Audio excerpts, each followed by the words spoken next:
Bismillahirrahmanirrahim. Assalamu alaikum students. Hope you all are fine with the grace of Allah Almighty.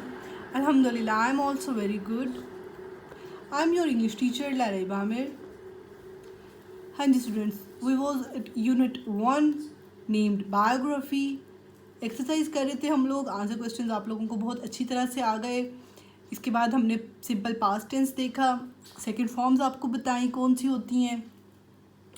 आज हमने पढ़ना है जी simple past tense का जो नेगेटिव सेंटेंसेस होते हैं वो पढ़ने हैं. अब आपको इतना तो पता चल गया कि जब हम लोग पास्ट टेंस की बात करते हैं तो उसमें second form of verb use होती है. देखिए ज़रा इसका क्या क्वेश्चन है जी.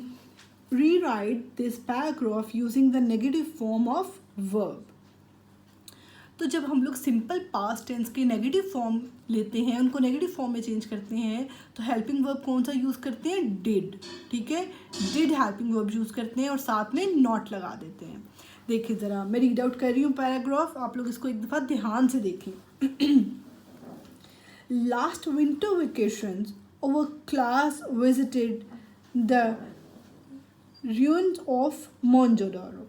ठीक है, अब यहाँ पर आपके पास एक सेंटेंस था, इसको आपने नेगेटिव बनाना है. नेगेटिव कैसे बनाते हैं? सब्जेक्ट, ठीक है, उसके बाद हेल्पिंग वर्ब के साथ हम लोग नॉट का इंक्रीमेंट करते हैं.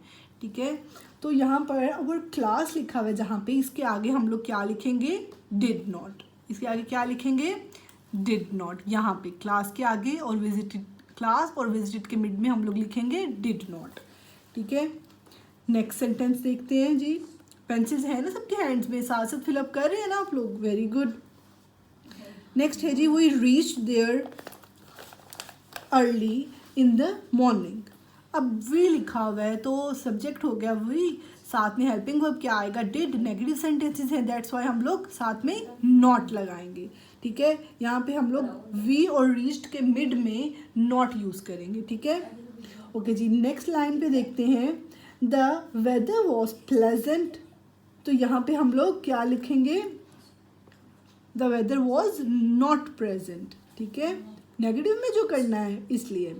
आगे है, we also visit the museum which contained many interesting objects.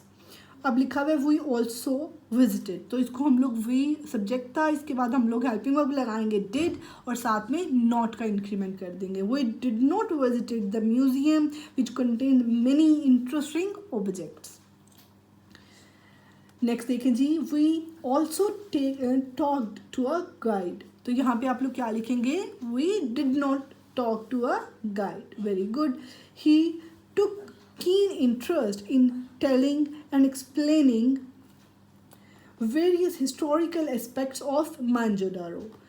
तो यहाँ पे हम क्या लिखेंगे? He did not take. did के साथ बेटा फर्स्ट फॉर्म यूज़ करते हैं हम लोग. ठीक है, अब यहाँ पर जो हमने he के बाद यहाँ पर did not लगाएंगे, did not के बाद हम इधर took नहीं लगाएंगे, यहाँ पे क्या लिखेंगे?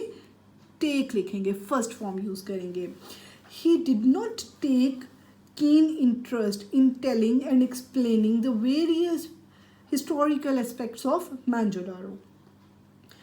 We spent the whole day there. इसको हम लोग नेगेटिव कैसे बनाएंगे जी? We did not spend the whole day there. Next है, we enjoyed the trip and went straight home after the visit. तो हम क्या करेंगे जी? We did not enjoy the trip and फिर आगे वेंट है तो हम इसकी फर्स्ट फॉर्म लगाएंगे क्योंकि डिड के बाद हम लोग फर्स्ट फॉर्म यूज़ करते हैं. And go straight home after the visit. Very good. ये हो गया हमारा नेगेटिव सेंटेंसेस. हम लोग, आपको पता चल गया कि नेगेटिव सेंटेंसेस कैसे बनाते हैं. सबसे पहले सब्जेक्ट, फिर हेल्पिंग वर्ब, फिर नॉट और फिर ऑब्जेक्ट. ठीक है, इसमें फॉर्म ऑफ वर्ब कौन सी यूज़ होती है? फर्स्ट. डिड के बाद हमेशा फर्स्ट फॉर्म आती है. ठीक है, हेल्पिंग वर्ब के बाद हम लोग फॉर्म ऑफ वर्ब यूज़ करते हैं. इसको हम लोग डिटेल में पढ़ेंगे तो जो आपकी कन्फ्यूजन्स है ना वो भी दूर हो जाएंगी. तो अभी ज़रा हम लोग इसको आप लोगों ने बेटा अपनी बुक्स के ऊपर सॉल्व करना है. ठीक है, नोटबुक्स पे लिखने की ज़रूरत नहीं है. इसकी एक एग्जांपल मैं आप लोगों को एक दफ़ा दोबारा से बताती हूँ. Last winter vacation our class did not visit. देखें यहाँ पे डिड था, डिड के साथ हमने कौन सी फॉर्म ऑफ वर्ब यूज़ की है? First form of verb. ये बातें, ये आपने रूल याद रखना है। सबसे पहले subject, then helping verb, then not, then form of verb और एंड पे ऑब्जेक्ट। ठीक है, तो बहुत ख्याल रखिएगा। अल्लाह हाफिज़।